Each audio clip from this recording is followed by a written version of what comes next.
Full presence, my mannerism is evidence G. OAT lessons, I'm free to live or die akin to Uncle Sam. Sessions 24 and 24, he's 24. I count my blessings, August 197724. Pamela spread them, doctor said push. A head in the chest, thighs and toes. 1 year after 23, my homie's eyes closed. I arose to the realization time is cold. Welcome to Outside the Algorithm, where you'll find a universe of independent voices. I'm your host, Samuel Patrick. And today is Thursday, April 27th, 2023. We are joined tonight by Victoria Wasylak, Abstract Minor, and Eva Davenport. I'm checking in from Los Angeles, California. They're in Boston, Massachusetts. But what about y'all? Where y'all at tonight? I see we already got some comments. Oh, Jeffrey Allen in the building. Shout out Jeffrey Allen. I was just about to say that I love to hear where y'all are tuned in from. We've had folks from all over the world in here, and it's one of my favorite things to know. Shout out Jeffrey, front and center. Y'all are welcome to join the conversation as well, just like that, whenever you want. You see, it's very easy to bring a question or a comment up on the screen. I'll be bringing these guys out one at a time, but then they'll all be invited to stick around and keep chatting with each other, keep it flowing. Every month's a little different, but we're happy to involve y'all as well. It's a conversation first and foremost. So yeah, drop your questions and comments in the chat. Let us know where you're tuned in from. Oh, wow, we got Ventage here, Inglewood, California in the building. Shout out Ventage if you did not see last month's episode with Ventage, DJ Troy Frost, and Yelena. That one was special, and Ventage definitely took it there. Definitely had an experience. There was some preaching taking place. I will be accepting compliments all night as well. So shout out to y'all. Shout out to Beat Club Podcast. Make sure you tap in with them. We're repping the homies tonight. With that being said, please join me in welcoming our first guest to the show. We have Victoria Wasylak. What's happening? Good evening. How are you? I'm great. I'm fly. I appreciate that we are both in the earbuds with wires gang, because I am very anti AirPods. It's nothing. It's nothing personal. I just remember one time being in a public bathroom and seeing a woman drop both of hers and thinking to myself, that would be you. Every other day. So that struck fear in me. And now, no matter how much my fiance insists that they're much more convenient, here I am. They are connected. I cannot lose them. I cannot drop them. Well, at least not as easily. So yeah, I appreciate that, because I do feel a little bit like a dork sometimes with them. I feel like I'm living in the past. But do you still accidentally like kick them or trip them and yank them out of your ears, or you past that stage? No, I'm pretty good. Although there was a while my current wireless over the ear headphones are broken. So I've been using this, and there have been times when I first switched over that I would go to push away from my desk on wheels, and you know, little bit. I learned that lesson quickly. Yeah, you seem like a quick learner. I mean, I like them. For me, they're cleaner, they're clearer. There's no questions. I don't know if my computer has Bluetooth. I got my first pair of AirPods, actually. Funny enough, they washed up on the beach. And I got a email from my mom. She's like, I found these on the beach, it buried, because she just walks the dog and is always looking around. And she put them in rice for like a week, and I've got them now. They cut in and out every now and then, but I feel the rice trick. It works. It works. Knock on wood. I've never had to use it. I'm pretty good with my phone stuff. Yeah.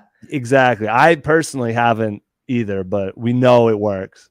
So I appreciate that little segue into 3-time Boston Music Award Journalist of the Year, Recording Academy member. You've got some accolades brewing over there. I say brewing because I know there's more to come. So congrats to all of that. Thank you very much. Thank you. And I wanted to thank you as well, before I forget. A-Ball from LFOD was at the BMAs this year, and he said you invited him to have a seat at your table, or someone did. He ended up sitting with you, so thank you for extending that kindness. He Yes. would have been standing all night, Yes, it was nice to sit, especially depending on your shoe wear choice, which I usually opt for aesthetically pleasing but very painful. But once your feet go numb, it's really not that bad. But if you can sit, you don't have to get to that point. So I do appreciate the value of a good sit and watch. Yeah, and it's important to turn up at award shows too. I know I always come in a suit, like might as well make it a red carpet.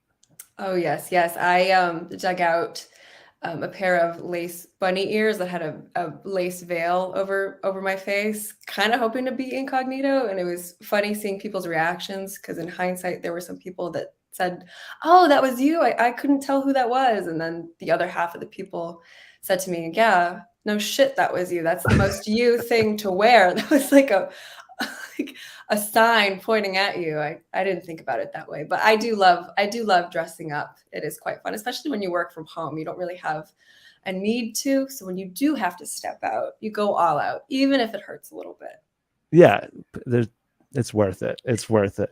So you've been working from home since before it was even a thing then, I guess. I was, yes. I have been working from home since I graduated college. So when the pandemic came, I was already quite comfortable with it. I know some people had a bit of an adjustment period. I'm pretty good with time management. I think it comes down to whether or not you're good with time management, and I am fueled by anxiety at all times. So that helps me get everything done, Really? So Yeah. that's awesome, because sometimes for me that turns into just an endless to-do list of coming up with things to do. Yeah. Lists are fun. Are you a Virgo?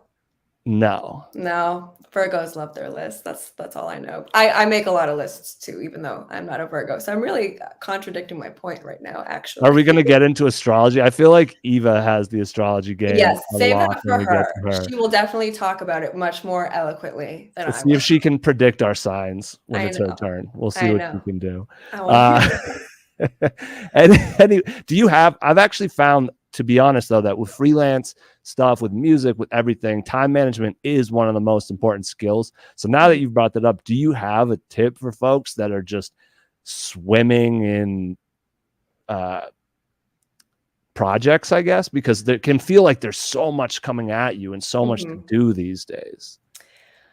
I mean, the list thing is it sounds so basic, but I think I always write down what I have to do for the whole week and then I divvy it up by day. I don't know if people typically get that granular, but I think doing that helps you not get overwhelmed. Or there have been times when I would budget out every half hour of my day because I had so much stuff to get through. And it's not a particularly fun task to budget your No. time like that, but it definitely makes you feel more confident. And I think sometimes you have to think of it as flipping on a switch in your brain, and it's just like, now is the time to work. Put the distractions away. It sounds so much easier than it actually is, but if you approach it like that, you think of it like, I am flipping the switch. Things will get done faster. I will be less stressed out. That can be helpful too, but I guess it takes a little bit of practice. I remember reading a book. It was a novel. It wasn't even a real person, but they described a character as approaching work that way. And I was, she would flip on a switch and she would get stuff done in a jiffy. And I was like, why can't I do that? So that's how I started.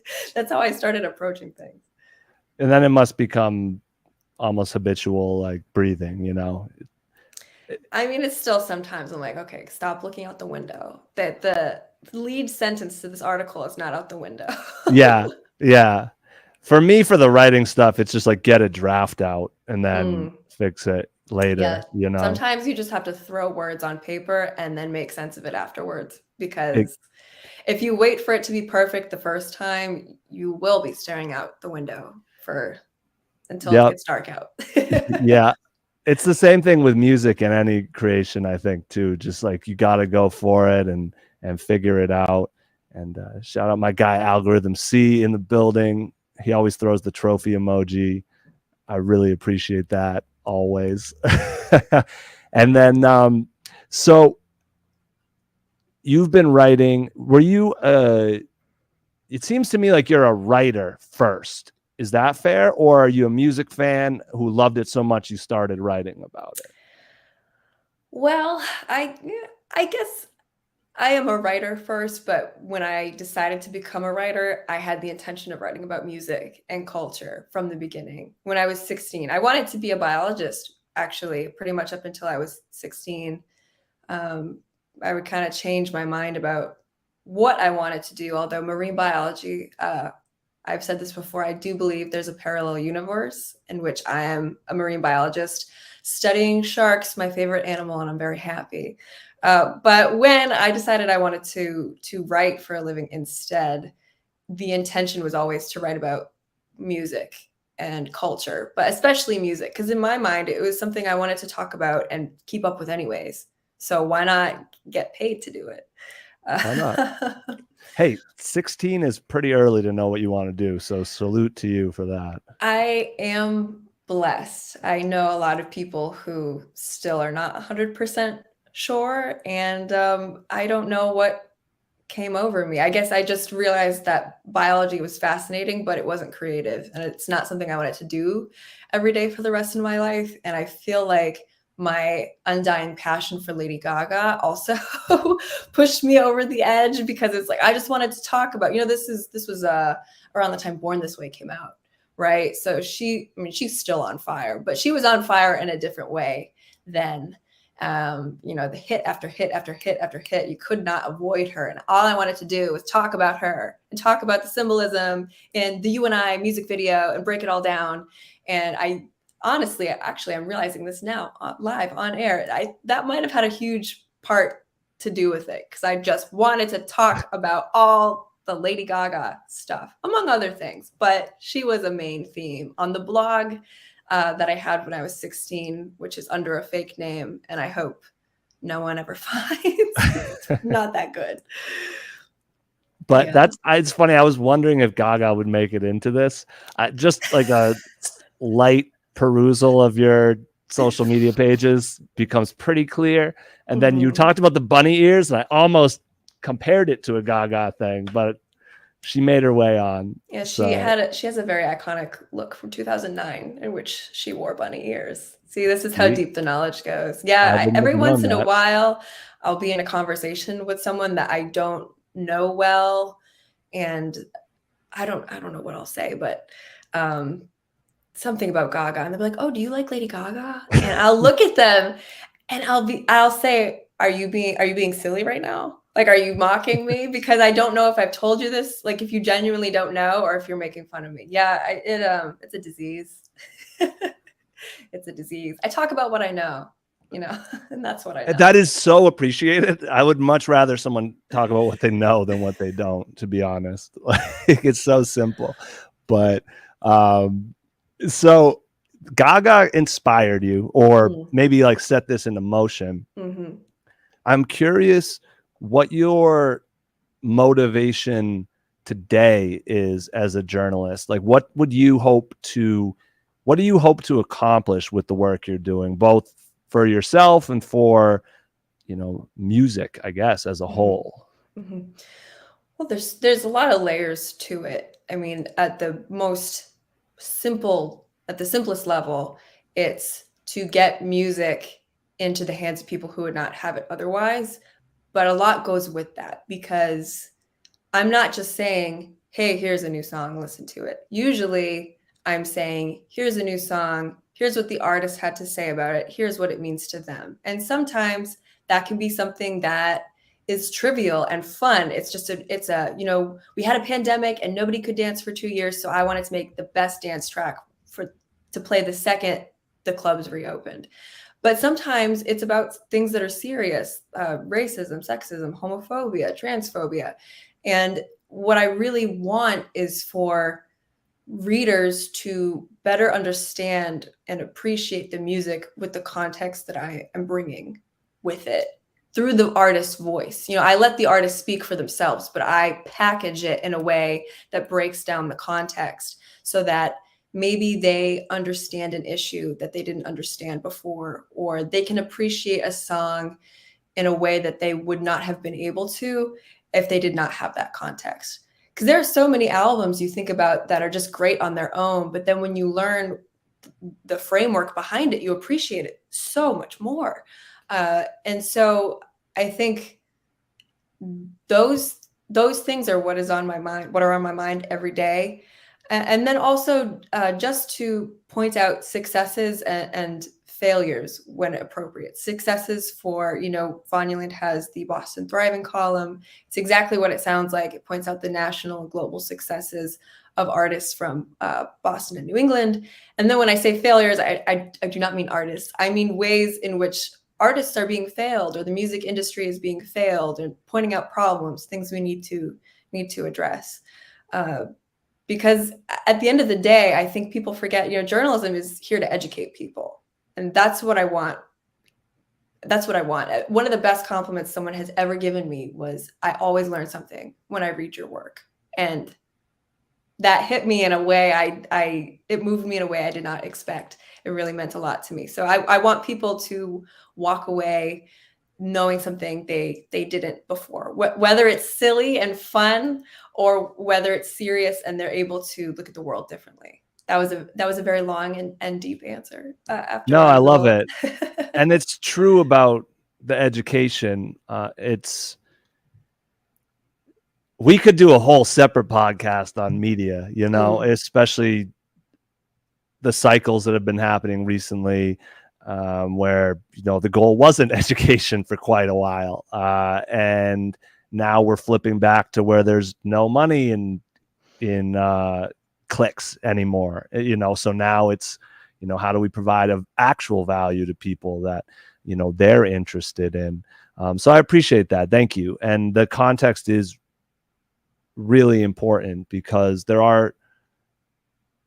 it's nice when an artist can have a song that touches on those things without it hitting you over the head too. So it can be enjoyable, and then you can fill in those blanks and just give it that depth.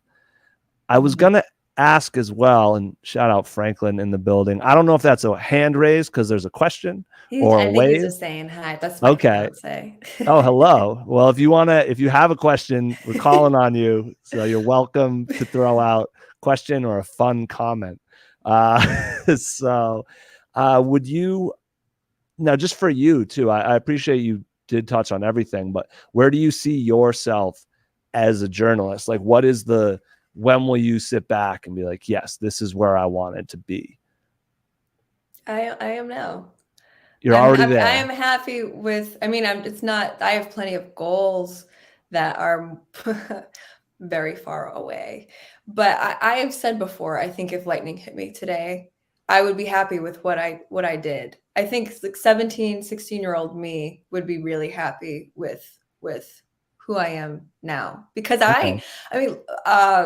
deciding to become a journalist was not an easy decision to follow through with, because you go from telling people, oh, I want to study biology, and you get all these reactions. Oh, that's wonderful. Oh, wow, blah, blah, blah, blah.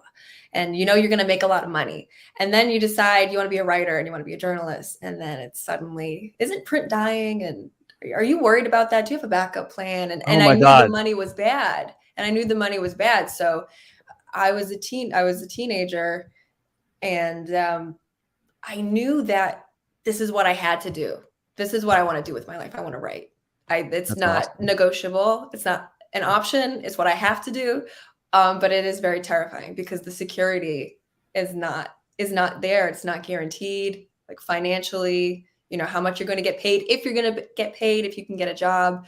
So it was very troublesome for me. I was very scared as a teenager. And so to show her me now, I think she would be very satisfied. And like I said, there's plenty of things I still want to do. But if I died tomorrow, I would be happy with what I had accomplished. Awesome. I love that. Yeah. If your high school self rocks with you, that's the best. That's the best. Be like, we're still wearing high heels and lots of lipstick. I love it. We're still banging Gaga. I love it. Yeah. And it's like, if you can, being a high schooler and telling any adult you want to be an English major besides your actual English teacher, it's Like, it's upsetting actually how negative every single person turns when they hear that. It was tough too, because I was at an all-girl high school, a Catholic all-girl high school. And so the emphasis was women in STEM.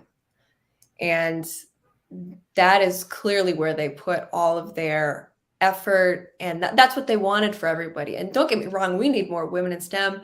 We need more women everywhere.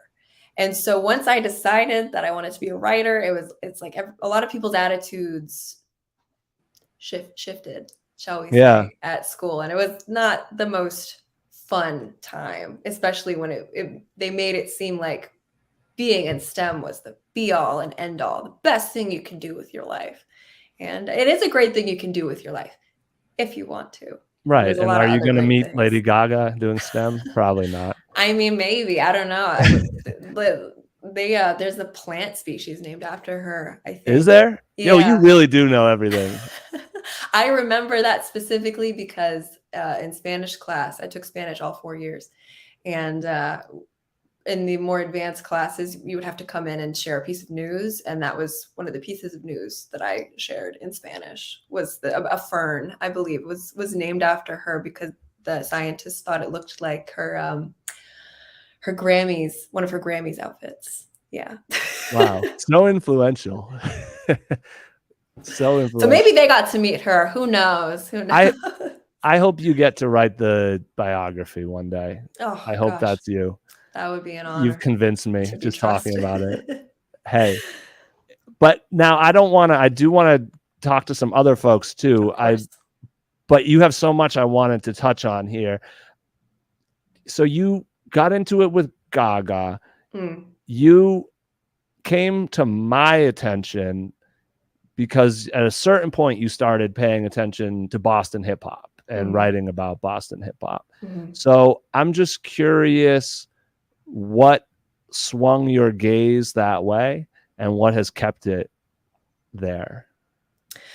Well, I've said this before, and I still believe it to be true. I think when you look at all genres across Boston music, hip hop has the most consistent output. There's always new Boston hip hop.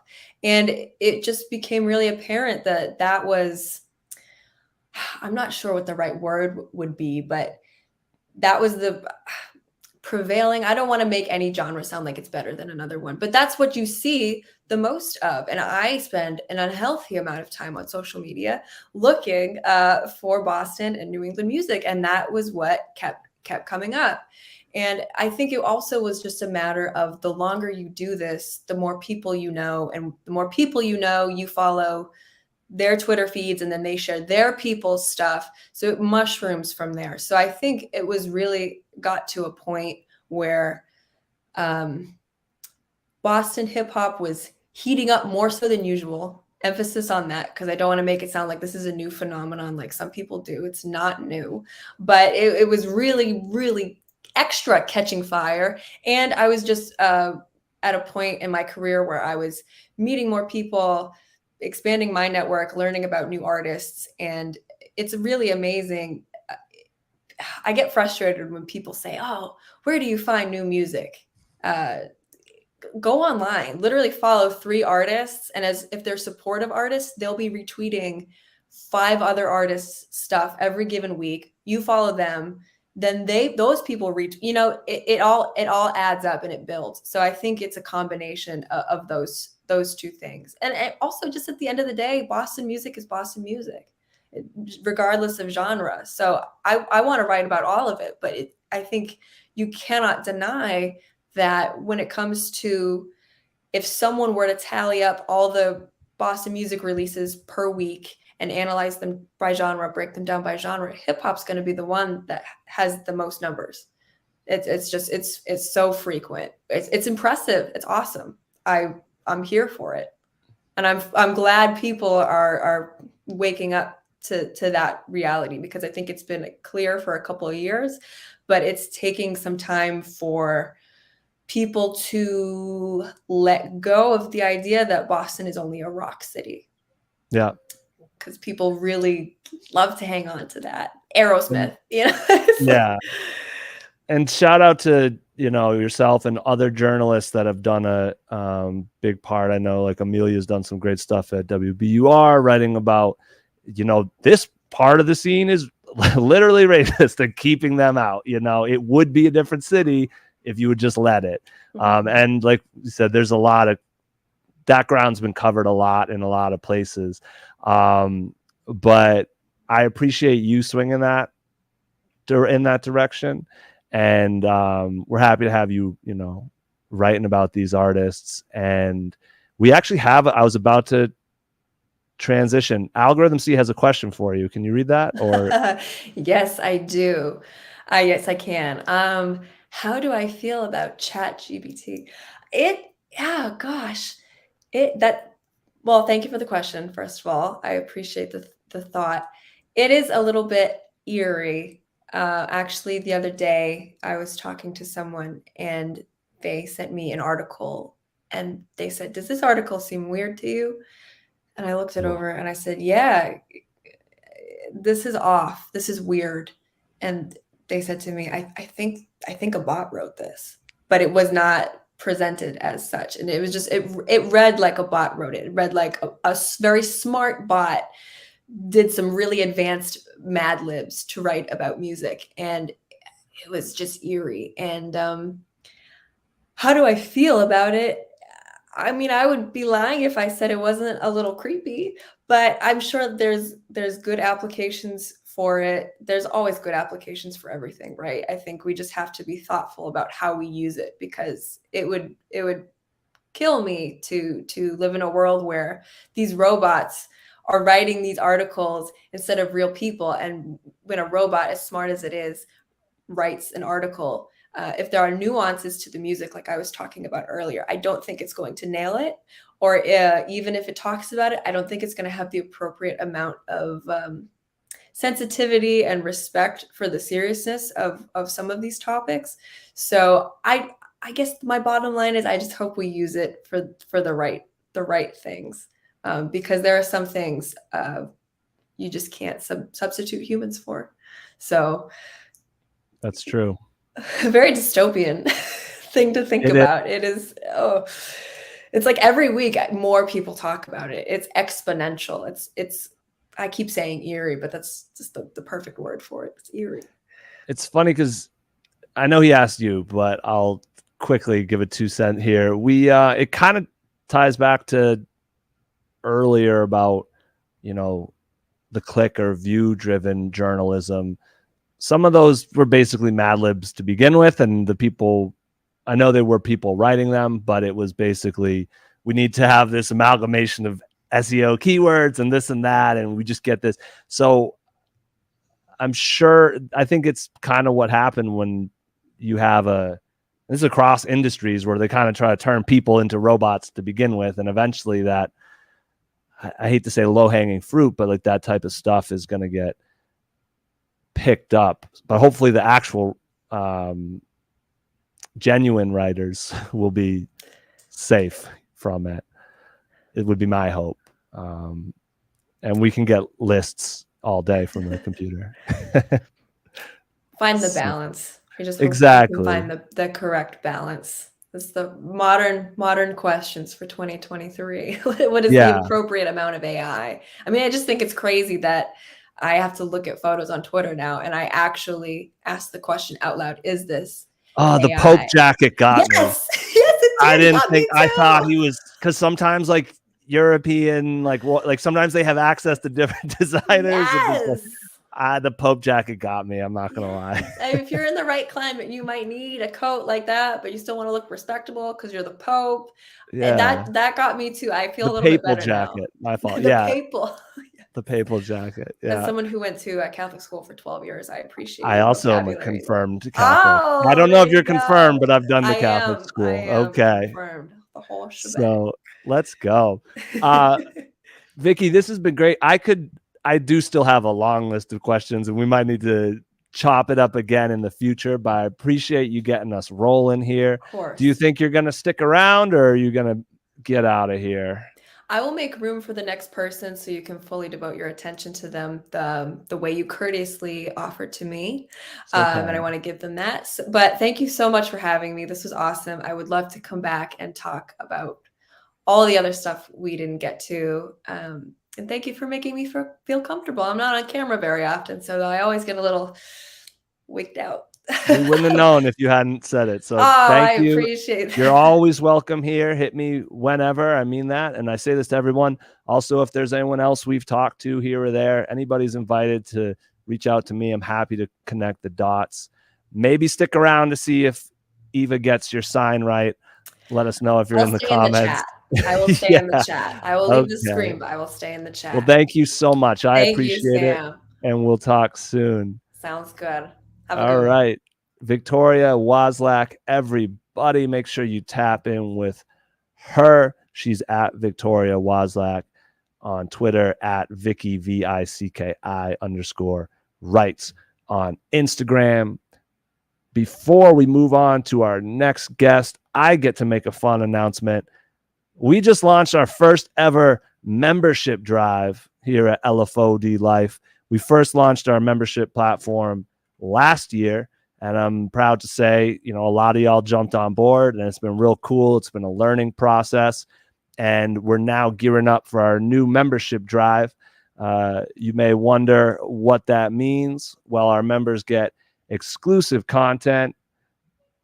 It's more than that. They're really the reason that this happens. And if you watch any of our videos, at the end, you'll see it says co-produced by our members. We really look at them as producers. They're not only funding the work we do, but also they are guiding our approach. We're always looking for feedback. For example, one of the biggest ways they're involved is we do an annual art grant where we set aside 10% of all the revenue we get over the year, and then our members choose an artist to award that to. So that was really fun last year. We had hundreds of votes, and we ended up giving $1,000 to Move Like Zay to do some dance workshops. So it's really cool our goal is this is called outside the algorithm. Our goal is to just connect fans and artists in the realest way possible. So if you have more questions about that, you can just go to lfod.life/join and check it out. But you do get exclusive content, co-producer credits, monthly newsletter. And what we're doing for new members now is we're actually we want to up the connection level. So we're going to be introducing y'all on our social media. So all the new members we get, we'll be posting y'all on our pages, a little intro video, so y'all can connect to each other. And so artists can see who it is supporting them. We're coming up on 10 years out here, elevating artists and ideas and doing things like this. And as the simplest way to put it is more members, more art. And that's how we're looking at it. So that's going right now. You can find more info if you go to any of our social media pages. It's just at LFOD Life, or LFOD.life is the website. With that being said, please welcome to the stage Abstract Minor. What's going on? What's happening? Just living life. What's going on? I'm just jazzed up over here. I love that. I love talking to people. So Abstract. Mm-hmm. First off, I'm just gonna say you just seem lit to me. Like that's. Oh, thank you. That's like the overall impression. And just from meeting you, seeing you, we've only met in person once, but just looking at what you got going on, it seems like you're wholesome, you're about it, you make things happen. I'm really excited to learn more. For those that don't know, we did a showcase in March called Louder, which we had some of our favorite producers from Boston, and we were right downtown, and Abstract Minor kicked it off. She was also joined by DJ Manipulator, John Glass, and Devo the Genius. But I really liked how you introduced yourself, involved the audience, and told your story live. Do you perform a lot, or was that a different type of experience for you?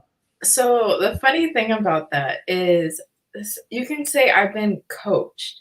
So my mom, singer, my godmother, show producer. So my whole childhood, I was observing them. So at this stage, I looked at the things like, for example, my mom, although she primarily singer, she would MC sometimes. So I watched her MC and how the audience responded depending on what she was doing. And I'm a little kid, like analyzing this. And so the thing I loved about my godmother, she was very like organized, analytical.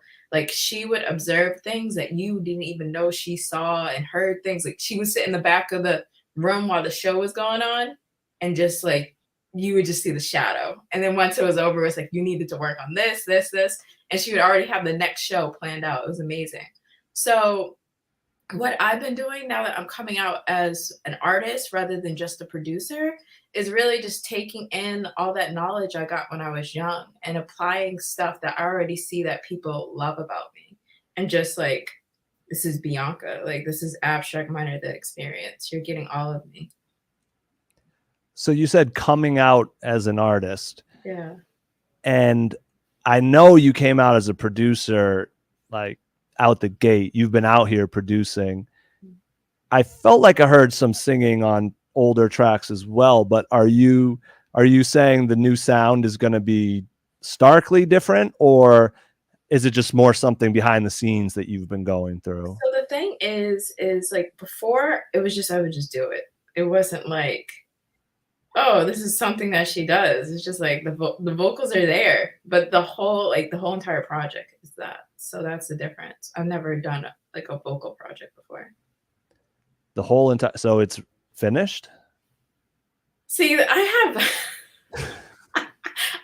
issues. I'm gonna be real. I literally made a song recently that I really want to put on this project, but I'm trying to like stick to a deadline, but like part of me is like, but you know what? I'm just gonna put it out as a single, so it is done. I actually got technically 2 projects done. I want to do back to back. May 17th is the target date. But yeah. May 17th. Yeah. We're almost there. Yeah. I'm literally like, that's the thing I don't like about streaming services is like when I want to put my music out, I want it to be there. You know, it has to take time and things like that. And so I'm a little old school. And I think maybe that because I was exposed to music when I was young, I like to just be like, I'm in control. So yeah, that was funny when you mentioned to Vicky about the chat GPT, because it's just like, it's this control thing that's going on. Well, you used to have to turn your album in like a year in advance. Yeah, but then again, we're talking about if you're assigned to a label, not if you're independent. I mean, True. The hype of really entrepreneurship in music was the 90s.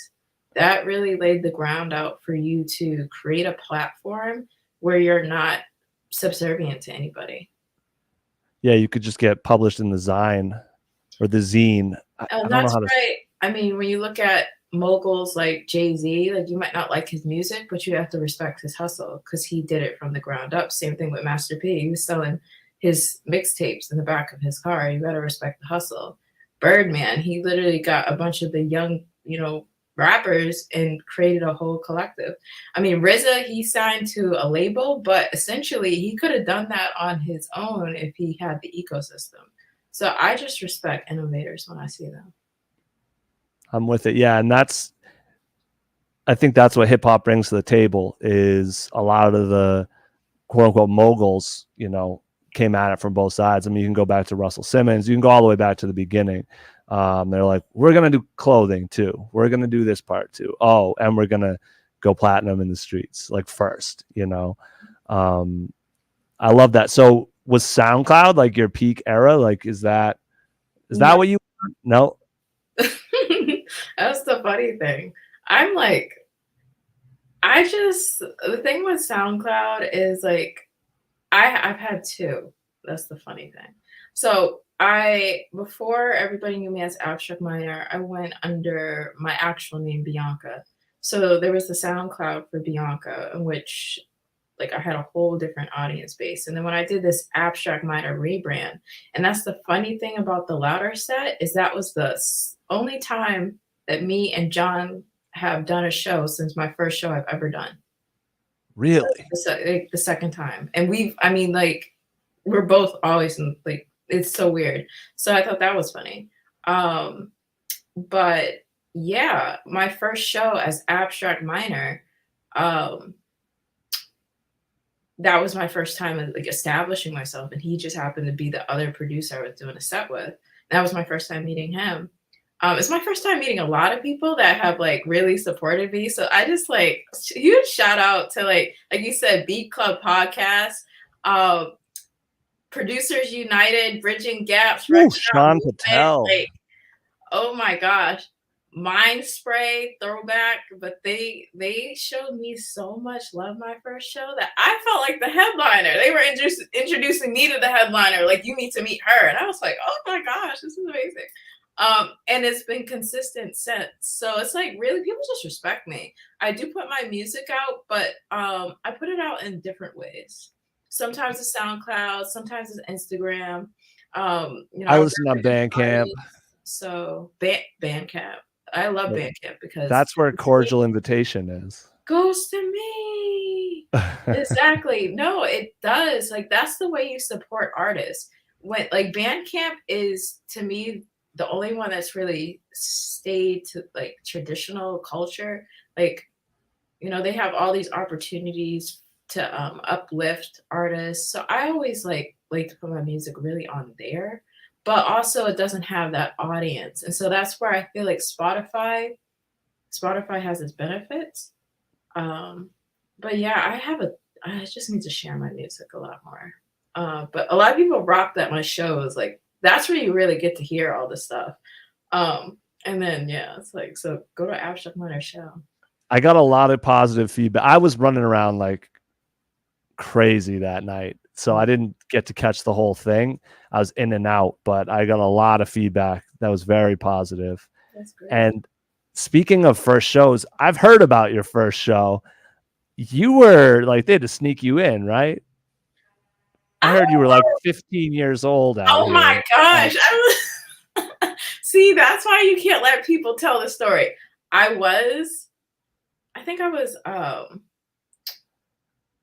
couldn't have been that young. I was probably like maybe 19 or 20. Okay. I wasn't 21 yet though. Okay. Yeah.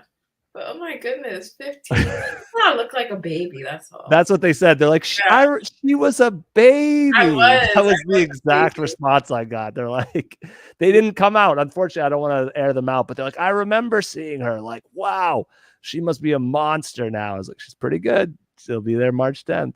Yeah. And you just inspired me. If Vicky's still there, we may need to do, like, she mentioned the scene hasn't always, you know, it's not necessarily new that it's popping like this, but that era, that's why I started doing this, because I was around just seeing how much incredible stuff. And so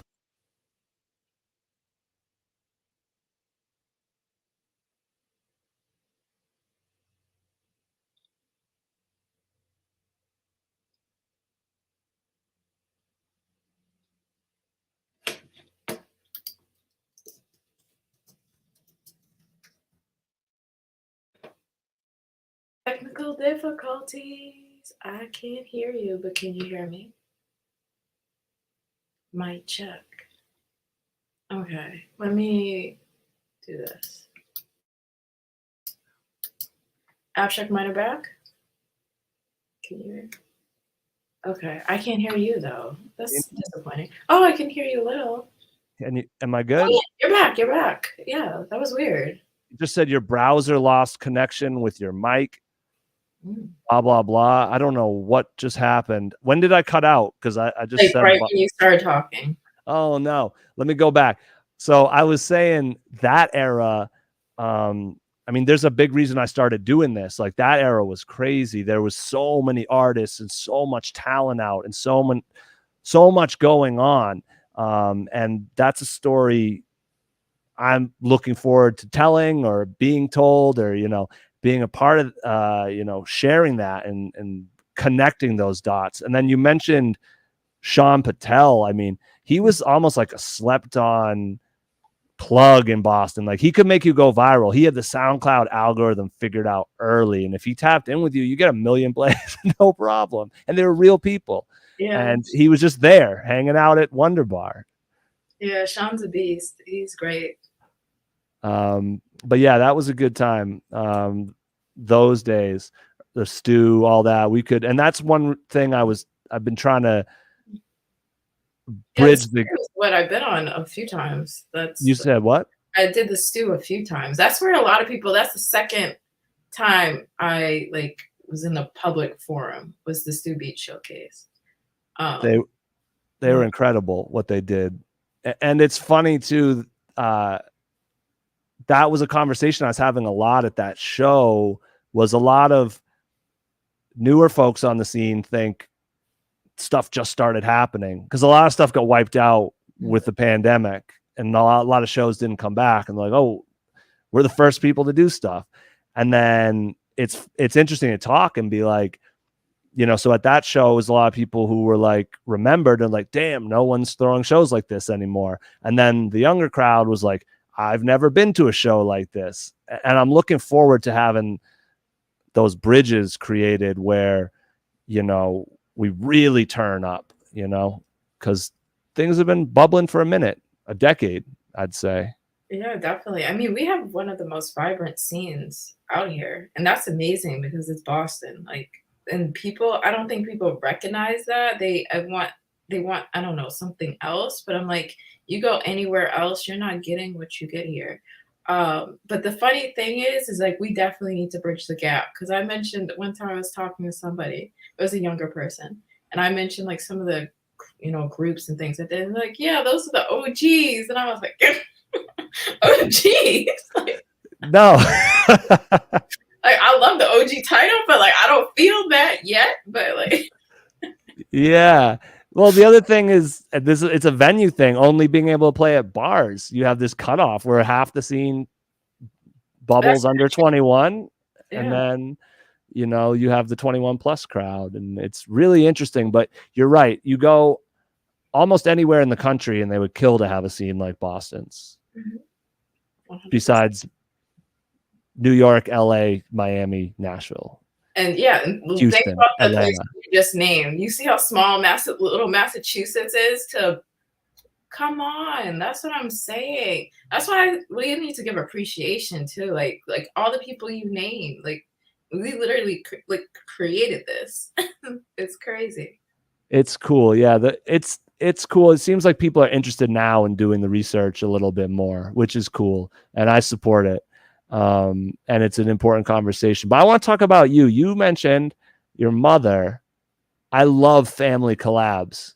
I'm fortunate to be able to make music with my fam, and it's some of the most fun I've ever had. Can we talk a little bit about you and your mother working together? Let's get into it. What question do you have for me? I believe you said you were singing with her before you could even speak. True. There's actually a video on Instagram. I literally was like, I was trying to get the words because she's like, come on, Bianca. And I'm like, you look at my face, it's like, do you hear your voice? Like, how can I? But it came out. I was like, yeah, I did my little baby voice.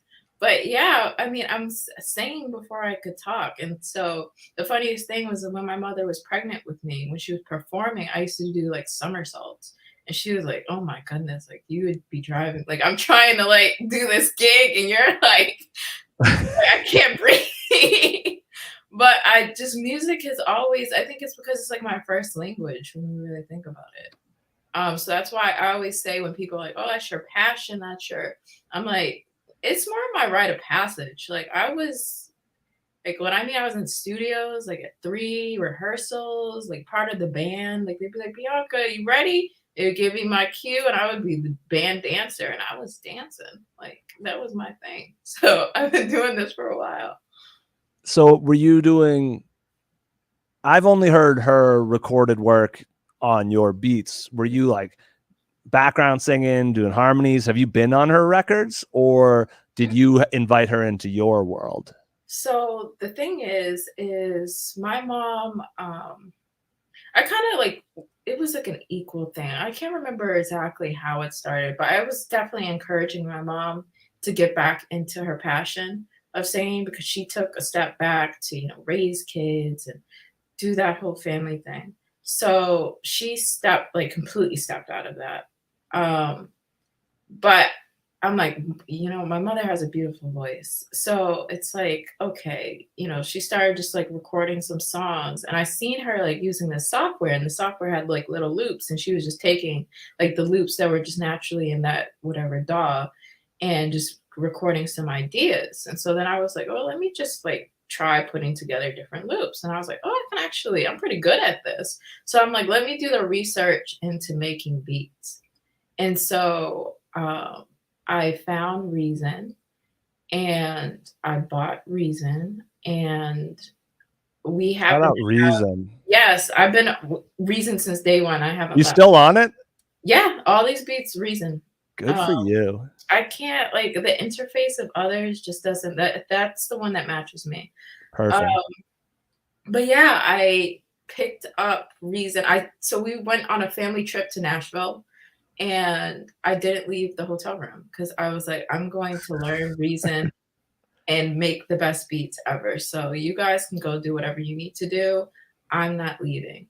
So yeah, I learned how to make beats in that 2 weeks, and yeah, here we are. 2 weeks in Nashville. Yeah, so so then I started like, mom, like, she was hearing these beats, she was like liking Bianca, I like this. My mom is like, I always look at my mom too like a co-producer, because she might be like, you need to add some bells, maybe add some reverb. So she's always chimes in on my music.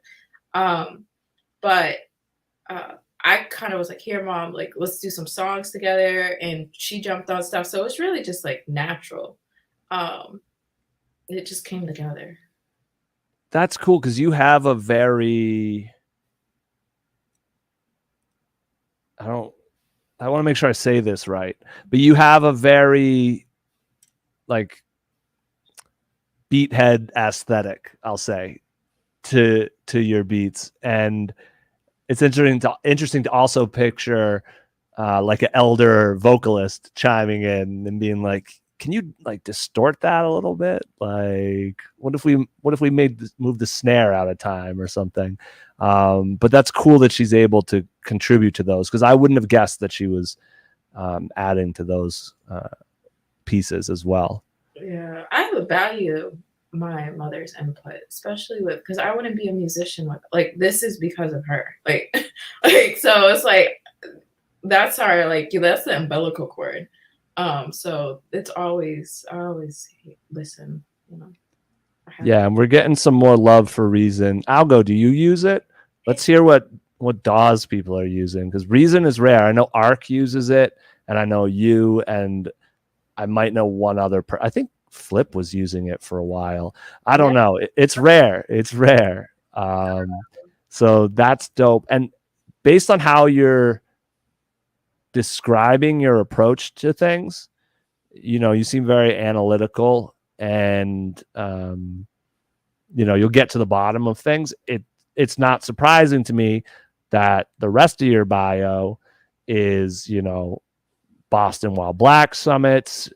You have a nonprofit, the Mary J. Harris Foundation. You seem business driven as well. I'd like to talk just a bit about Mary J. Harris, because I think healthcare is a place that is inequitable, to say the least. And so to be striving for equity in that space is something to be celebrated. And I just would love to learn more about that nonprofit and what you guys do. Yeah, so, Mary J. Harris Foundation was created in honor of my late grandmother. And what really inspired me was, unfortunately, seeing her suffer, because I never wanted to see anybody else go through that. And so my whole thing is this, like, we all understand we all have to die, but the way that we approach the elderly is disgusting to me. I think that when we have people that are transitioning, we should make it very easy for them. Like the way that we like speak down to them or already dismiss their existence is just it speaks a lot to the the current state of the human mind. So with that in mind, I like took what I experienced and I was like, okay, like healthcare, this is a broken system, just like most systems in, you know, this world. Yes. So how do you combat something that's historically always been the way it is? And so I've been, blessed with the opportunity to make a lot of different connections and people really like hearing my vision for how we can solve this problem, but it's a means of access. And so one area that I, focused on in terms of access is food because a lot of times people don't recognize that the food that we digest directly impacts our health. Our healthcare system is focused on when you go to the hospital, it's because you have a major issue. When you go to your routine doctor's checkup, that's like the equivalent of an oil change. They don't really, like, to me, dive deep enough to really see if something's wrong with you because they're not trained to do so. They're trained to be like mechanics, like with the car. Like, unless your tires like damaged, I'm not gonna say anything. So there's a whole preventive care that is not happening that's just completely just like no one cares about. And that's really where we come in. And there's a lot of other nonprofits that I'm working with and even other entities that we're looking at this in a way that like goes beyond. So I originally started this with the elderly in mind, but equity includes everybody because everybody's impacted by this inequity. And this is this gap that I'm speaking about. So that just gives you like an example, but I'm focused on delivering healthcare, preventive healthcare, in different ways through programs and initiatives. And then on top of it, just like I mentioned, like access, like food, which, because that's just like people don't recognize everybody's got to eat. And unfortunately, we're eating a lot of unhealthy things. So I really want to focus in there. Well, thank you. Yeah. It's a mountain to climb, but I'm glad you're climbing it. And I'm sure I saw some posts of you sharing food and stuff too, and it does start there. And it's just really cool to see people active and involved and making an impact in their community. So thank you. And it's admirable. I would definitely want to say that. So Thank you. Thank you. I mean, the benefit of being in Massachusetts is that we have the best healthcare system. And one thing I do give the healthcare providers in Massachusetts is that when I've reached out to hold events so that we can have actual conversations between healthcare providers and the community, healthcare providers do come through. Now, unfortunately, I haven't been able to get people that don't fit in a minority group as far as healthcare providers to come, but my hope is that changes because everybody should be involved in this conversation. I think it will change, and I'm happy to hear that you have positive experiences so far. Swinging it back real quick to events, though, you mentioned, I did see, and it's funny because an artist just hit me up today and DM'd me asking about open mics to check out. And I'm on your page, and I'm like, there's a thing here called Elements Open Mic Beat Sets Gallery. Mm-hmm. And now you just had, I think, what might have been the first one on April 14th. Yeah, the first one. So I'm creating it's already created, but it's an open mic series. So essentially, and I including beats too, because as producers, like our music is music too. And I think that when you think about the platforms for us to like showcase our music, they're very limited. So I love to have like open aux because there's so many people with so many great beats and the opportunity to showcase those, like I mentioned before, is limited. So having that open mics, you can find so many amazingly talented people. I open it up for comedians, storytellers. Like, if you're creative, this is your time. And I really push people too, because a lot of people are super creative, but it's stuck in their notes, it's stuck in their files. And it's like, push those files out. Like, I'm pushing these files out. So if I can be an inspiration to you to just like share with the world your beautiful, creativity, because a lot of times people come to me and it's like, Bianca, what do you think about this? And I'm like, that is hot, but why am I the only one that hears this? So it's like, I got to be that push because I'm pushing myself too in the same way. You got to get it out. I had a buddy for a while that called it shedding instead of sharing. It's like, just got to shed it, like get it out there, because that's how you grow for real. 100%. So thank you for providing that space. I think a lot of us got our starts at open mics. It's a special place, you meet, because you have the full range. You have absolute veterans who are just testing out something new. You have people, it's their first time, and you have everything in the middle. And it's so supportive. And I'm guessing yours is supportive from. Yeah, that's 100% what I lead with. So the way that it's not a traditional open mic, it's really abstract minded experience. So everybody gets like an introduction. I usually freestyle into the introduction, which is a challenge for me because it's like I actually like really want my freestyles to be good. So it's like, oh, but sometimes I even challenge myself. Like the last one, I was like, okay, I need to put on a beat that everybody knows, but like it has to be good. So like, what can I do? And so, those are like the little elements that really makes it fun. And then I always I have my mom co-host REH. So people are able to see that family oriented element too, which is an experience because like you mentioned, like doing music with your family is fun. But like me and my mom and even my brother HMC, we go back and forth too. I'm like, oh, sometimes I don't like this. And I'm like, well, like I'm the producer, so I don't really Yeah. care. And then we kind of have like our little spits and spats about music. But it's like, that's amazing to like, I love it. To even be able to have those spits and spats about something that we can all communicate with. And then seeing what we come up with it too is just always amazing. Definitely. And when do you have a date for the next one or a goal? I just personally, I really just want to put it out. But I think the goal ideally I could probably put it out before June. I'm just trying to get like maybe like 2 to 3 songs wrapped up. So it's just a matter of like how quickly it happens. Like it could happen and it just boom. So I mean, the open mic. Oh, or were you? oh yeah. Yeah. June. Okay.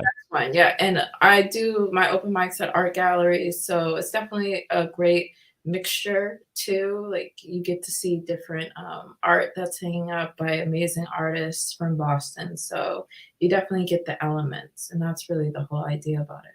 Fire. And people can tap in at Abstract Minor. Yep. Abstract Minor everywhere. And you will post and they will know and they will come. You got a new album coming. You have possibly 2 new albums this year. You got open mic. Mm-hmm. You have a carbon footprint calculator in your link tree. I appreciate the seriousness of everything you're putting out there. Is there anything we didn't talk about that you wanted to? That's such a tough question. I don't know. I need like a random topic. Like, what's really going on? I appreciate you came into it open and not. I mean, it's cool. Some people show up though, and they're like, the media training is strong, and they're like, I have this list of points that I will make somehow over the course of this interview. And I get that, but I feel as though it's like this world is overly like scripted because it's very much controlled, and it's just like, Vicky was a great point. Like she was someone that was like going to fit into a mold and really went out of that mold. But that comes with great risk. And a lot of people aren't ready for that risk. So I think it's great that, I see people being open-minded, open thinking, and really operating outside of being told what to do and really making decisions for themselves. because I think we get a better outcome when people do that. Oh yeah, absolutely. Well, thank you so much for sharing your time with us. It's been good to meet you. It was so brief at the show, but I appreciate you rocking with us as well. I'm definitely tapped in. Please let me know when you have stuff dropping. Let us know so we can let people know. That's kind of what we're here for, the contributions we make. Do you think you're going to stick around and meet Eva, or are you going to make some moves here? I actually be in the background, definitely commenting though. So I can't wait to hear what Eva has to say. All right. All right. So thank you so much, and we will talk again soon, I'm sure.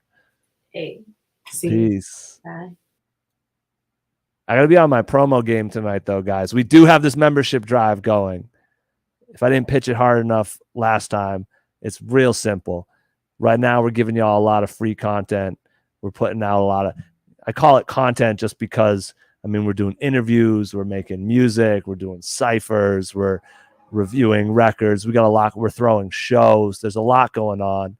And looking forward, the thing with membership is it allows us to have a dependable and predictable and thus reliable budget to work with month to month so that we can focus our energies in the best possible ways.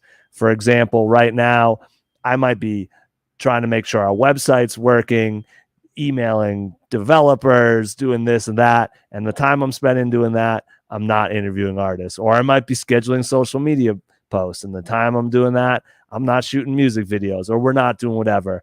And simply put, the more members we have, the more art we can create. That's where this started, and that's our goal, is to just make as much art as possible. That's really what we're transitioning for. And our members do have a say in what we do. Everything is co-produced by y'all. So we'd like to invite y'all, check that out, lfod.life, and click join, and you'll see all the info there, or hit us at lfodlife.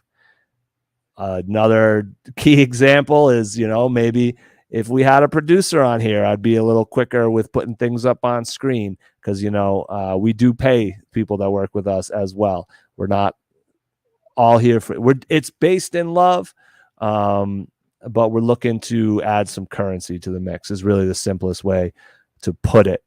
And finally, we do have some fun giveaways as well to sweeten it. We got a ton of vinyl from Newberry Comics, ton of vinyl records from Newberry Comics, all of them limited edition. We're going to be giving those away as well. So tap in at LFOD Life. But really, we're here for the people. And up next, we have Eva Davenport. Hello. Welcome. You're on the screen. Shit. Should I put hello? Hey, What's happening? how you doing? You got all your names up tonight.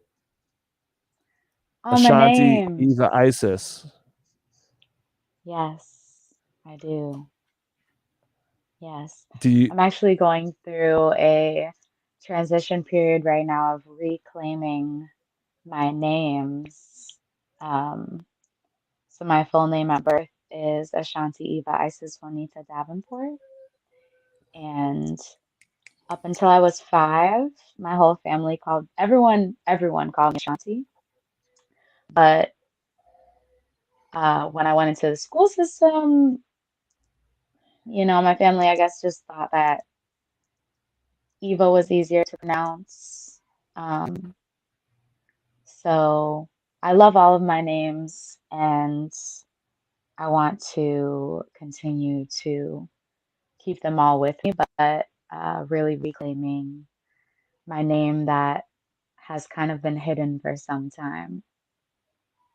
So, Ashanti I saw it on Isis. Twitter, and I didn't know if it was a shout out to the singer, like an aspirational thing. So that's cool. That's a powerful Yeah, name. You know that. that was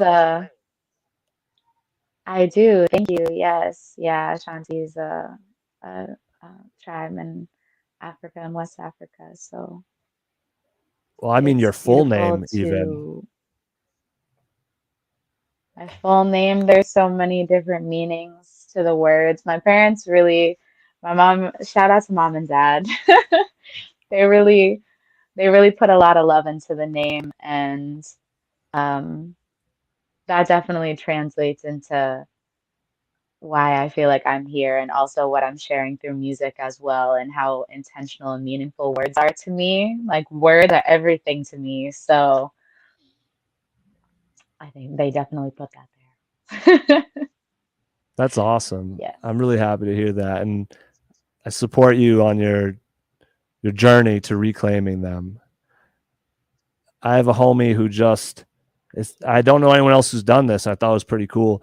At her new job, she just started going by her middle name. And like everyone in that, she just wanted to hear it more. And everyone in that world calls her by that name. And she was telling me, she's like, it's awesome. Like I never hear that name. And now I hear it every day, you know? And you're getting back to your first name. So Going into a whole new situation with your name. See, that's really cool. It's interesting, and it's been uh, a back and forth scale for me with coming out with this name, because this is something that I've wanted to do as an artist for I honestly couldn't tell you how many years it's been that this has been marinating, and I feel like I finally got the strength to really be myself. And that came from so much, like so much. It came from so much. So many things had to happen, to get to that place. But I'm so happy to be here and to just continue to grow and learn. yeah, I'm happy to be meeting you as yourself. I'm happy to be meeting you as yourself. We're all here today. It's fire. I love it. Yes. It's so I was. Your bio says actually that you make music to inspire mindfulness and growth, and I get a lot of spiritual vibes from your artwork and the surrounding energy of what you have going on. I was gonna ask you, like, what's your practice about right now? Is it focused on your name, or do you have some other things going on? Like, what are you focused on these days in that realm?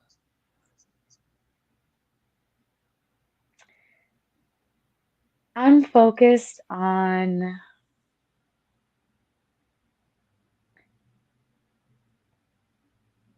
just following what I'm meant to follow. It's pretty simple.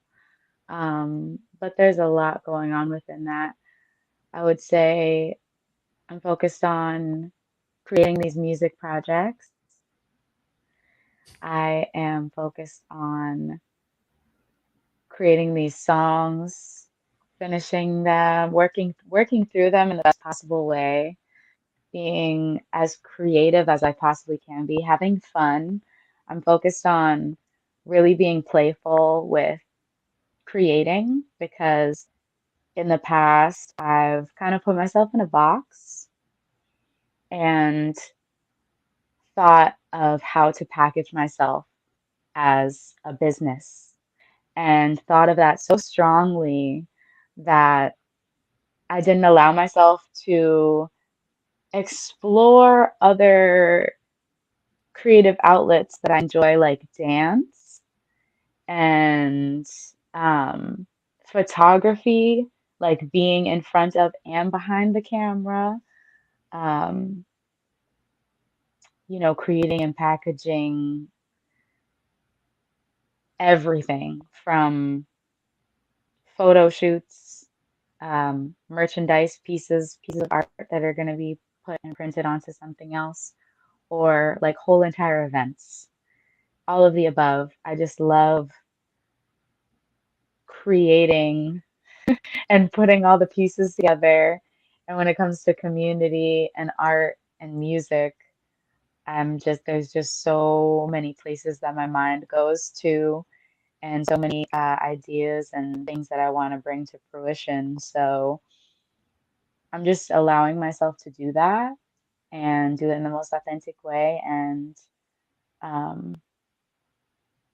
also learn and continue to learn more through grief and through healing. It's fun because a lot of people say to me, I get the sense that you're spiritual or like things like that. And I'm like, well, we're all spiritual, you know? It's just, I guess, how you practice it and how you kind of put yourself out there. But I like to have fun in all ways, even with the way that I present myself to the world. Like lately, I'm not really taking anyone else's consideration into account, where before I would look at what was popular and want to kind of match that, follow that fashion trend, or look to also like who was closest to me, what they liked in my wardrobe or what they liked that I would wear, and kind of like go towards that. And it's only been, I mean, it's been on and off throughout life, but it's been more recently that I've really just taken full reign of everything, and am owning who I am, and not afraid that someone's going to think, oh, you're doing something differently than you were before, so this must be untrue. I don't care, I'm going to just be who I feel like I should be, who I am. So it's fine. I like that. I really like that you mentioned being playful too. I realized at a certain point that there is a distinction between playing music and making music. And I don't even try to use the word making as much as, I'm like, I'm playing music right now. It is being made, but, we're playing. And I think that's important. And I'm really curious. It has been a little while since you've dropped a body of work, long enough where you could come out sounding any sort of way, which is exciting to hear that you're also thinking like that, and it might be a bit unexpected. It seems like you've been trying new songs live, though. Is that true? That's always been my MO. I have always been trying new songs live, and it's always been, well, I don't question it anymore, but something, again, I'm very recently been very reflective of myself, and just kind of checking where things have gone, where I want them to be, like going a different way, right? So, yeah. What was the question again? I guess I was saying Oh, it's for been a sure. minute since you've dropped some new stuff, and I was asking, have you been trying things live? But I guess my question following up would be, what are you getting? Affirming reactions? How is it going?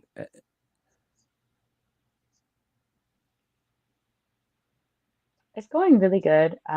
Yeah, I've always performed unreleased music live, and I enjoy that a lot. I really just try the best I can to perform what I really most want to perform that day. Um, when it comes to my own original music, um, I really just try to come from a place of authenticity, which is difficult because you want to appease the room, right? Like if I'm doing a showcase with majority hip hop artists, and that day I'm feeling like singing my, ballad, I might question myself, like, dude, you're gonna go to this hip hop showcase and sing ballad, bro? Like, come on, like you gotta bring like your more like upbeat music to this type of event. And that's a way that I would think, but I'm trying to just really take myself into full account, because that might be the moment that this ballad hits. Like, everybody in the room might be like, what a difference from what we've been hearing all night. We love it. You never know. I'm Or they trying to might hear all talk bang over it. bang. You know, I'm trying to hear bang bang. that's my That's jam. My dad I would really call like me that song. singing that song. Thank you. That's cool because Thank it's you. very I different appreciate that. from. You're welcome. It's very different from your album or your EP, maybe we would call it. Mm. Are you? Yes, yeah, the EP was very conceptual. It was very like, I wanted everything to really come together and make sense sonically, um, and lyrically, especially like in those ways. And it was all like mixed and engineered by the same people. So it kind of like gave it that, it brought it Mm, together in that way. But Bang Bang, that song. I actually released that song. Shout out to Michelle La Poetica. She's shout out my soul Michelle. sister. And Yes, she, Creative Souls. I love her so much. She had a open mic in Lynn at Walnut Street Cafe. And that was kind of my introduction to a lot of a music scene, actually, was through that space. And um, I sang that song. I wrote it, I think, after maybe one of my first times going there, and I sang that song like the day after creating it, and everybody just freaked out. Like, the room was like so loud, everyone was screaming and just going off, and I was just like, "Whoa, this is really cool." And I met a producer there. I met a engineer there. Shout out to DJ G.I. Joe, and he basically connected me with the studio to put that song out. That song got such a great reaction that I decided I should just release it as my first official single on all streaming platforms. So yeah, 2017, 2018. Bang I thought it Bang said dropped on all streaming 2015, platforms. 2017. Damn. It's 2018. I mean, Yes. that's a good one to start with, I would say. Very powerful. It's powerful. And Hmm. I would, so the EP feels more hip hop influenced, and you're mentioning playing these hip hop shows. Were you just finding yourself in a lot of, you know, more rap focused environments and you wanted to communicate in that room, or did it just, naturally flow into you, or how did you end up in that world sonically? That's a great question. I love that. I am heavily influenced by what's around me, and I love that way of being creative. It's really how I gain so much inspiration and passion and just continue to have this fire, is from going out to events and seeing artists in their element, and um, feeling that inspiration, feeling that passion. So yeah, through going to more events, the like Vicky was saying earlier, the scene is full of hip hop. It's full of hip hop, and it's full of some really good music too, and some great artists who are intentional with their words. And that's the type of music I like. Like, I love Tupac, I love J. Cole. Those artists like really speak to me. And so to find that type of rap the um in the scene that's around me was exceptional. I loved it, you know. I found Red Shades, I found Brandy Blaze, I found Oompa. I was like, well, I'm in heaven. Um, and yes, I was very, very much inspired by those artists. A couple of the songs from my EP they were all written at different times.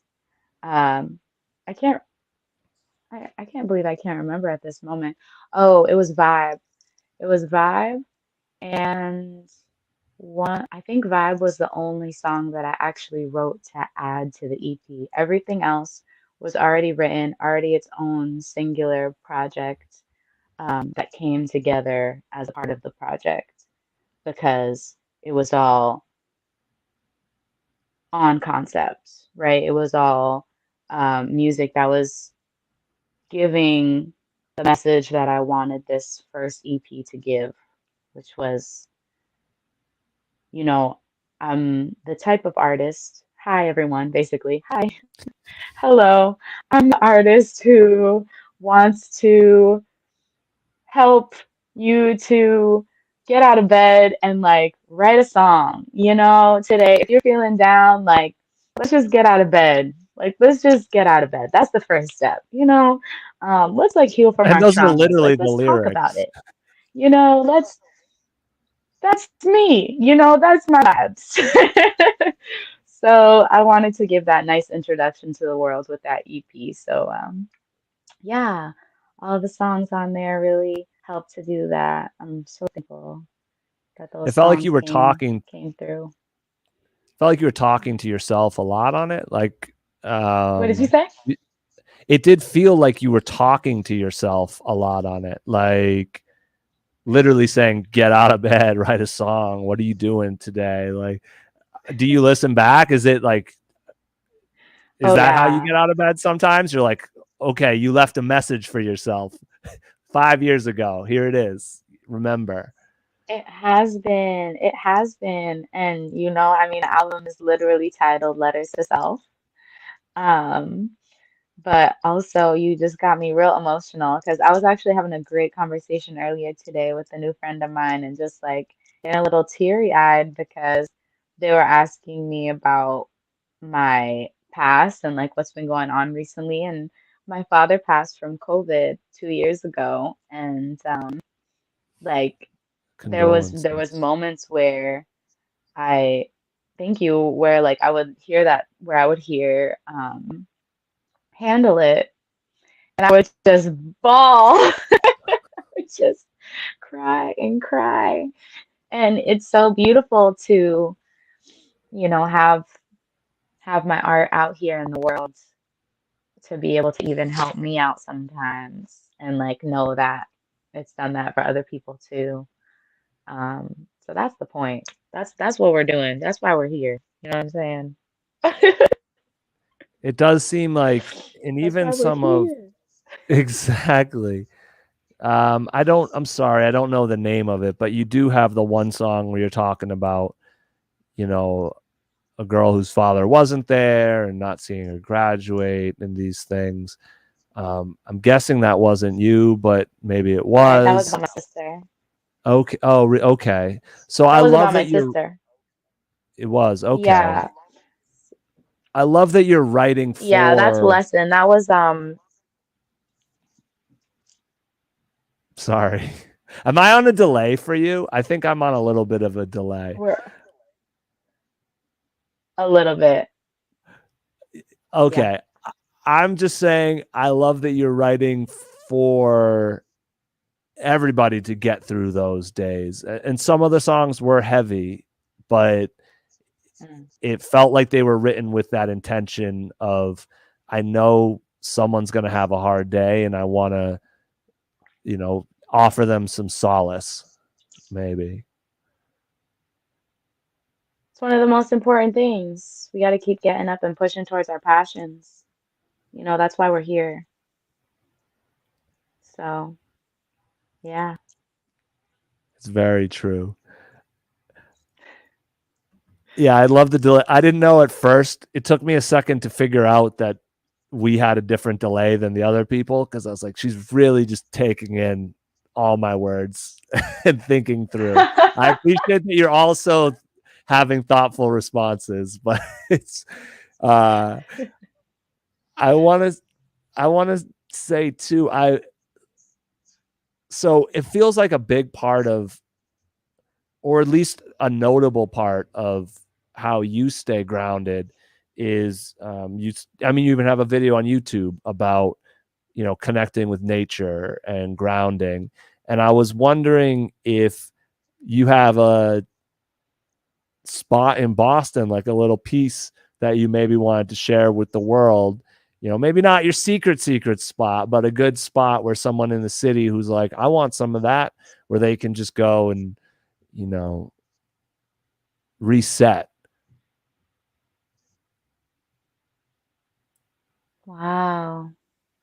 I really wish I did. I mean, I do know that I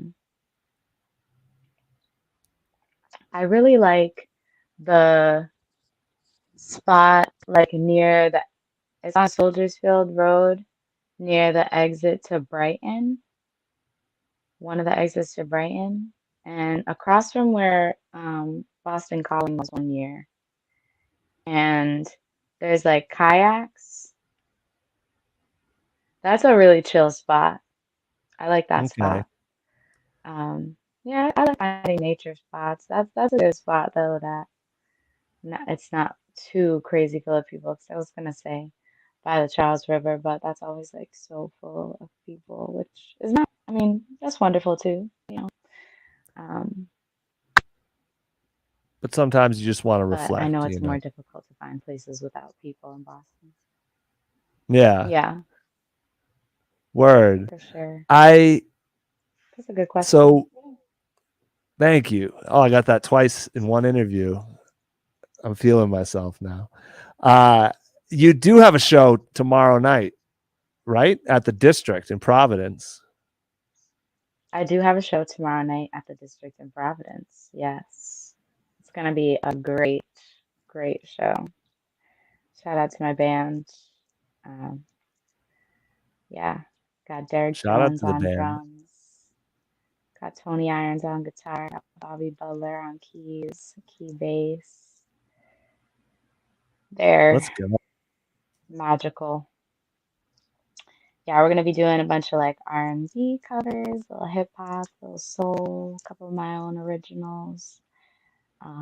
But yeah, this is a nice restaurant gig, so I do different types of things. Sometimes you'll see me doing a set that's like 20-minute set at a show or a festival, 40 minutes. Sometimes you'll see me doing like 2 hours at a restaurant.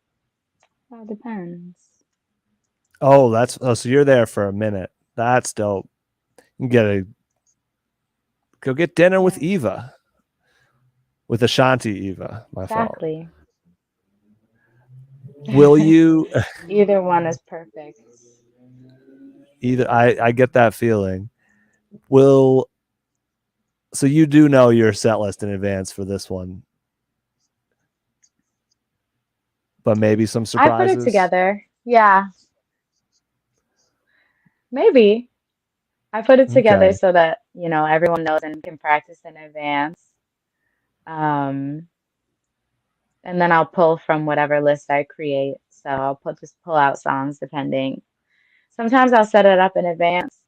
Sometimes I'll just have fun in the moment and just be like, all right, let's do this one next, you know. So we have pretty chill vibes on this gig. It's really fun though. The musicians are incredible. And then I'll be back at Needle and Thread in Providence on May 4th. Okay. And I'll be updating with when my next Boston gig is too. Well, you have a question from Algorithm C. He wants to know, what's your favorite R&B cover?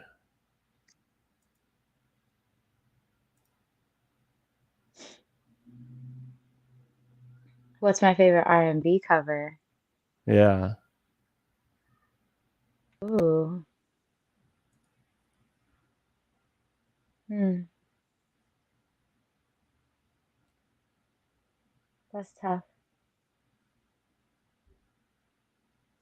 Okay, I'm gonna say You Make Me Wanna by Usher because that's what's running in my head right now.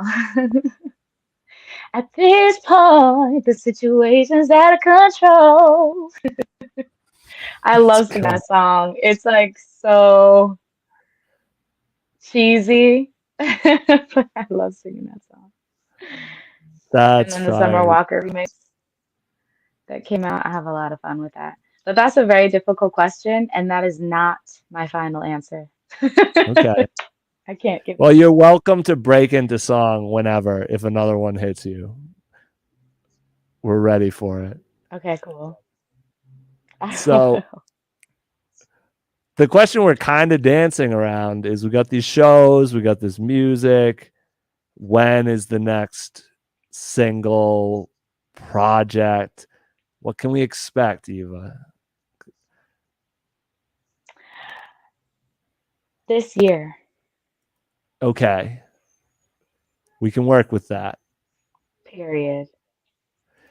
Because you're popping out here. The people love you. They really do. Yeah. I love the people. We I love love that. everyone. Well, I mean, I'm that's so kind of thankful. how we connected. Someone, I think we've met in person maybe once. Correct me if I'm wrong, but I believe we've I think had to so. have met I at think some so, yeah. point. Probably not this long of a conversation, but we met. And then you've shared our post with people. We met Hoodlum Page through you. He said great things about it. Every time your name comes up, people are excited to talk about you. You're excited to share what's going on around you. And I think that's really cool. And it's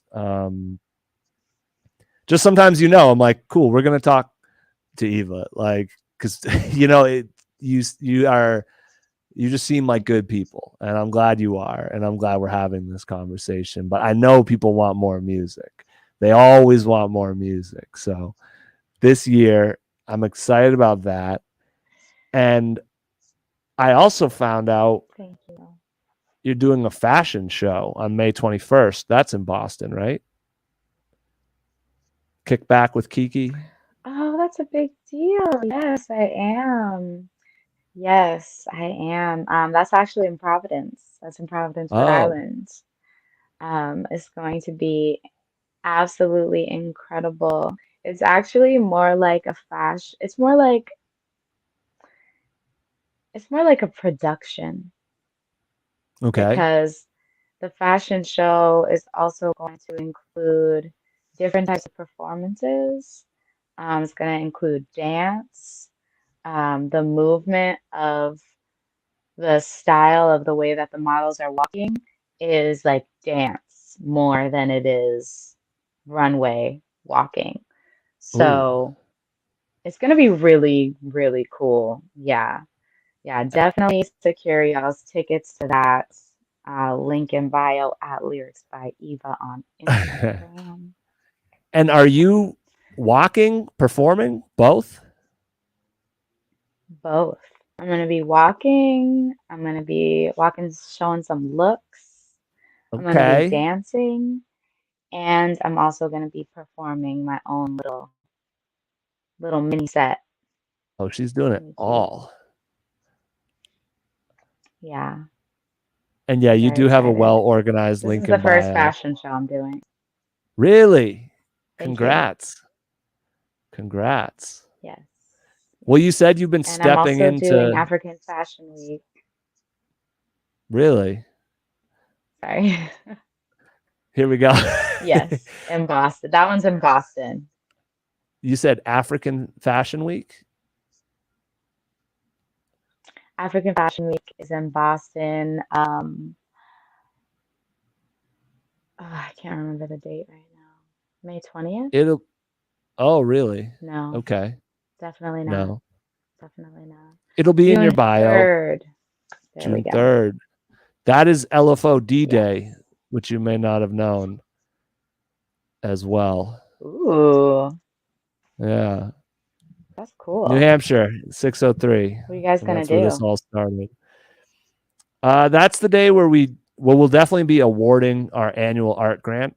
So some lucky artists, our members are going to vote for them, and they're going to get some money to make some art. So I'm excited about that. And on top of that, we'll see still with the Wow, planning. wonderful. But at the very least, we'll be doing that. So it's a little different. I'm in LA now, so I don't know if I don't think I'll be in New Hampshire or Boston that day. But hardly home, but always repping, as they say. So that's cool. I'm excited about this fashion stuff. You said early on that you were stepping into a more free space with that. And I definitely can relate to that because it can be, I guess the theme of tonight has kind of been bravery in some ways. You know, Vicky started by being an English major, and Abstract Miner's been putting herself out, really doing her own thing. You're stepping into yourself in a Out of new line. way, and it can be so much to be yourself. It's the easiest and hardest thing to do. And fashion, it's interesting how much that can, even just a little thing like wearing a bandana can be a big move, if people aren't wearing bandanas around you, so it's cool to take that leap. And once you start taking it, I feel like it becomes very natural, but you have to take it first.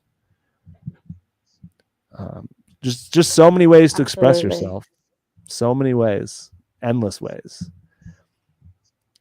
Absolutely. Before we get out of here, we have to do the astrology quiz. Here's Vicky right here. Got to do what your heart tells you. You guys think that I'm gonna be good at this because of some reason, but I'm not. So It's all I'm show sorry to business. This disappoint. is so we could have an entertaining segment for people to stick around for. What's your guesses, though? We're putting you on the spot. What's my guesses? Yeah, you can start with Victoria Okay, and well, her this is gonna list. be. Her big clue was This is lists. not educated. See, I feel like this is the thing. I feel like we've already had that conversation, Vicky and I don't recall. Ooh. Yeah, my memory is interesting. Doesn't work with me very well. Okay. But all right, I don't want to guess, but I'll do it anyway. Okay, for fun. All Just right. for fun. You are a Taurus. All right. Let's see what she says. Vicky. Drum roll, please. Aquarius. She hasn't said anything yet. We don't know. Stick with Taurus. Abstract Stick with your gut. minor. Abstract.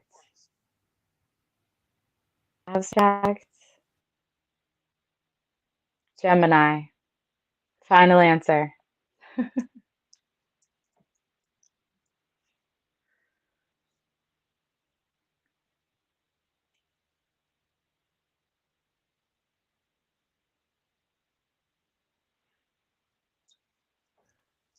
Can you hear me? Can you hear me? I can. This is the first time I've had technical difficulties. We're still here. So your final answer for Vicky was Taurus, correct? Or did you change it? No, that was for you. I'm For a you was Taurus? Yes. Oh, no, way off. It is April, but what was your guess for Vicky? Vicky is a Aquarius. No, Vicky is a double Gemini. And I guess everyone hates her that apparently. And I guess that abstract minor was a Gemini. I love Geminis. I love Geminis. Well, So abstract minor isn't. that's Well, she can comment if she is. I'll give you one more guess from me then. that. Those were I got, bad guess. Those were uneducated guesses. So don't I judge got me. along really well with Vicky, so that's a hint for me. That narrows it down to like 2 or 3. No. See, you just said the month, and I still don't know. That's how little I. Okay, Capricorn. That's my moon. But nah, Leo gang out here with There we abstract go. minor. Let's go. Big Leo Leo gang. Virgo. Yay. Same. I'm Leo Virgo too. That's Oh, really? It really is big Leo gang. We got this. We got to have a party in August. What are Yep. y'all doing? We could throw a crazy. Yeah, let's have a party. I'm August 7th. What just happened? Oh no, I lost her. Come back if you can. Yo, can y'all still hear me? Oh, here she is. Are you there? Kicked me out. Whoa. Oh, They shit. kicked me out, but I'm back. Algorithm C is a Leo, too. Oh, my goodness. Leo's in the house. Well, I'm August 7th. I don't know when you guys are at. Okay, I'm Are you August 26th? Oh, all right. You just snuck in there. Good for Yeah. you. Well, I'm a Vicky's having Virgo, some party. Leo, sun. Leo rising, Virgo. Oh, okay. Yeah. An abstract. Are you July or August? But August is going to be the party. I'll be okay. Listen, all right, this is happening. I'll be back for nice. We got August 5th from Algo. Okay, it's all making sense now. Let's go. 23rd. The summer babies are Ooh, my here. August babies.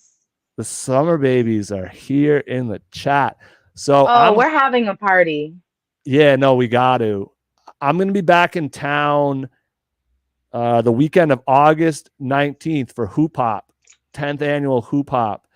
So shout out to Hoop Hop. That'll be happening at the Roxbury YMCA, but that's a Saturday, August 19th. Maybe we can do something around that night or something.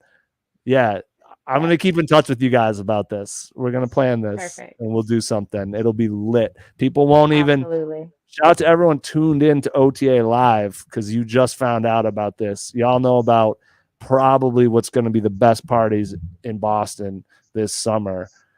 It already. is. You're early. Definitely in August. Early. Sure.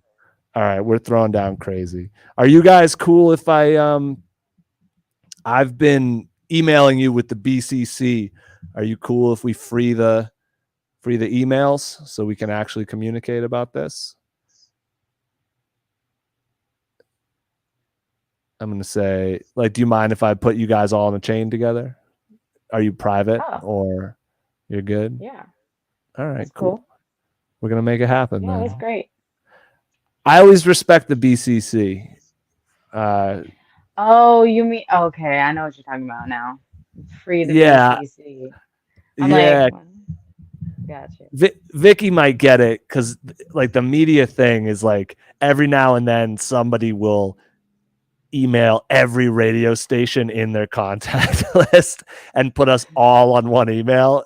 And it's like, it's funny because then a few people will be like, can you please BCC and like send it to everybody?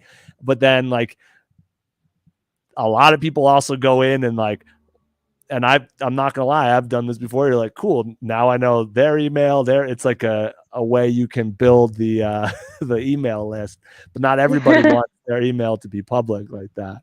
So yeah, they're all good in there. But it's funny as hell when it happens. And Cool. We're out here. Yeah, this was a solid night. I never know what these interviews are gonna, or what these shows are gonna be like, but something cool always happens.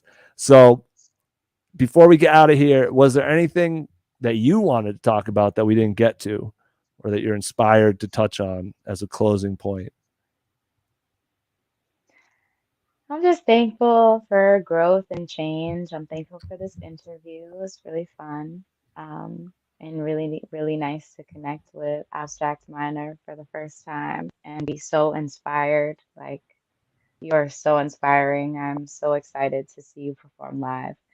And Vicky, you are just such a diamond gem to our scene here in this music world. Thank you so much for really just eloquently using words to share with people how beautiful these projects are and what they really mean to artists. And it's so incredible to work with you too. And I'm so thankful to you, Sam, for having this space for artists and for continuing to do the work that you're doing with LFOD Radio. And I'm just, yeah, grateful for community, man. Everybody's really putting their heart and soul out here and making things happen for each other. So shout out to us. Let's go. Shout out to us. Really pat yourself on the back real quick. Like, you did that. So thank you. Yay. Happy to provide the space. This is literally what it's all about, for open mics to live streams to wherever. So thank you, Eva. Thank you, Ashanti, Eva, Iris, Davenport, for your time tonight and for your energy. Thank you. And rock out tomorrow night at the District. And Yes, we will be. Make your reservations if you're coming. make your reservations. She's on point with the link in bio. First person I've ever seen to have multiple Instagram links. You don't even have to click to another site. She had our interview in there already, which we love. She had a lot. And thank you so much. I'm going to do my little outro. I appreciate you rocking, and peace and health to you. Shout out everybody who's been tuned in all night, rocking with us. The chat was moving tonight. Shout out Algorithm C. I saw Aviate in there. I saw AP Black. We had Franklin for a second there. We had Vicky chiming in and Abstract Minor sticking around. Jeffrey Allen, first and foremost. It's so great to connect with all y'all. I appreciate everyone who's tuning in, who's rocking with us, all the artists.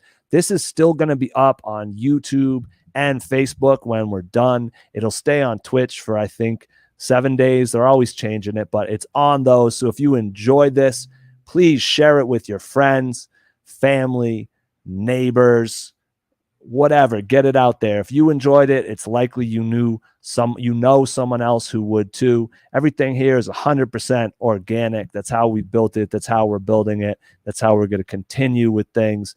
And so please share the live, even if you tuned in at the beginning, if you tuned in at the end, go back, check it out. We are here the final Thursday of every single month, live with new artists, creators, industry professionals, people that have something to say. So if this is your first time tuning in, you can go back and hear about a year's worth in the past.